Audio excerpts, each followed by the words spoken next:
خطاں دا رولا پیا ہویا کہ کوئی خط آ گئے انہاں دا جواب اور انہوں نے کیا حکومتاں گرا دیو تے خطاں دا جواب قوم نو دکھا دکھا کے مظلوم بنن دا مطلب نہیں ہوندا. جدو کافر تے دشمن خط لکھن نا تے پھر انہاں خطاں دا جواب اس طرح ہوندا جس طرح حضرت یوسف بن تاشفین نے دیتا سی. انہاں خطاں نو دکھا کے ہمدردی نہیں سمیٹی جاندی. حضرت یوسف بن تاشفین نے یہ نہیں کیا کہ بھائی دیکھو اس نے خط میں اتنا لکھ دیا ہے کہ اگر آسمان کے فرشتے بھی تمہارے مدد کے لیے اتر آئیں تو تم مجھے شکست نہیں دے سکتے کیونکہ میں اتنی بڑی فوج لا رہا ہوں. تو حضرت یوسف بن تاشفین نے اپنے وزیر مشیر کو کہا کہ جناب اس کا جواب لکھو. تو اس مشیر نے بہت لمبے چوڑے صفوں پر جواب لکھا اور لا کر پیش کیا کہ ہم ایسے ذرہ لیس ہو کے آ رہے ہیں, ہم ذرے پہن کے آ رہے ہیں, ہم فوجیں لے کر آئے ہیں. تو حضرت یوسف بن تاشفین نے جب خط پر نظر ماری تو آپ نے کہا یار دشمنوں کو ایسے نہیں جواب دیا جاتا, وہ خط لاؤ جو اس نے لکھا ہے. جب وہ خط آپ کے سامنے لایا گیا نا تو آپ نے اس کی پشت کے اوپر لکھ دیا کہ میں جلد آ رہا ہوں. بات یہ ہے کہ جب دشمنوں سے بات کی جائے تو اس طرح کی جاتی ہے, وہ خط دکھا کر ہمدردیاں نہیں سمیٹی جاتی. کوئی تھے جو قطری خط کے اوپر رکے رہے اور آج امریکی خط آ گیا. لیکن ایک بڑے افسوس کی بات ہے, قوم اگر دھیان کرے کہ وزیر اعظم ایک بڑا کلیدی عہدہ ہے کسی بھی ملک کا, صدر ایک بڑا کلیدی عہدہ ہے کسی بھی ملک کا, ایک وزیر اعظم اپنی قوم سے خطاب کر رہا ہو اور وہ نعرے لگاتا ہو کہ میں بڑا حریت پسند ہوں, میں ایبسولوٹلی نو کہنے والا ہوں, لیکن جب امریکہ کا نام آئے تو وہ کہے کوئی ملک کوئی بات. میں نے کہا ملک کے اندر کلیدی عہدے رکھنے والے اپنے دشمن کا نام لیتے ہوئے لرزتے ہیں. کبھی ان کو یہ لرزہ نہیں آیا کہ اس ملک کے اندر اللہ اور اس کے رسول کے خلاف ہم نے جنگ لگا رکھی ہے, اس ملک کے اندر سود چل رہا ہے, ہم نے اپنے گرد قادیانیوں کی لابیاں پال رکھی ہیں, ہم نے اپنے ارد گرد لبرل پال رکھے ہیں, ہم نے قرآن و حدیث کو نصاب سے نکال دیا ہے, ہم نے روزے کی حالت میں ناموس رسالت کے مجاہدوں کو شہید کیا ہے. کبھی زبان نہیں لرزی, کبھی آنکھ میں بل نہیں آیا. لیکن امریکہ سے ڈرتے ہو تم. بابا جی فرماتے تھے وہ ایک سجدہ جسے تو گراں سمجھتا ہے 1000 سجدے سے آدمی کو دیتا ہے نجات, تو آیا نہ کیوں ڈرتے بد نصیبہ.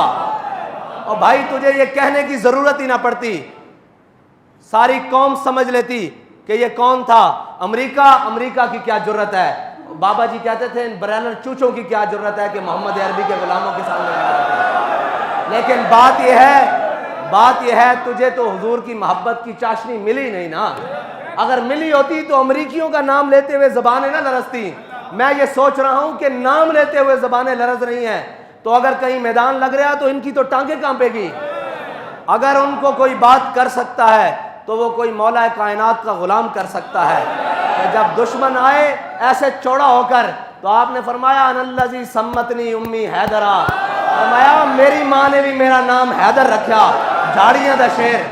اور تو اگر ناموس رسالت دے مجاہداں دے تے گولیاں نہ چلائیاں ہوندیاں اور تو وہ وقت نہ گوایا ہوندا جڑا رب نے تینوں بڑا بہترین وقت دیتا سی, اور یہی گلاں اس وقت کھڑے ہو کے کر دیتی ہوندیاں کہ اوئے اسی سارا کچھ برداشت کر لواں گے, اسی امریکہ تے فرانس نو بھی دیکھ لواں گے, لیکن اپنے حبیب دی عزت تے سودا نہیں کر سکتے. تے اج اے لمبیاں تقریراں تے رو کے دکھان دی قوم نو ضرورت نہ پیندی.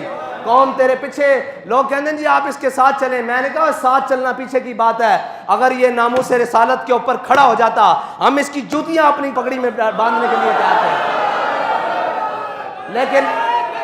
لیکن اگر کوئی ہمیں کہے کہ اقتدار کی خاطر اس کو ساتھ رکھو تو مر ہی جاؤں جو اس در سے جاؤں 2 قدم.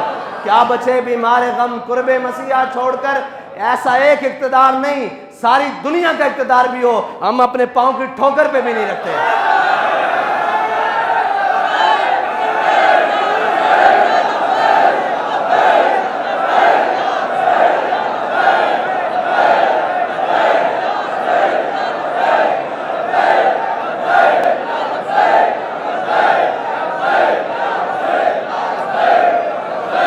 لبیک لبیک.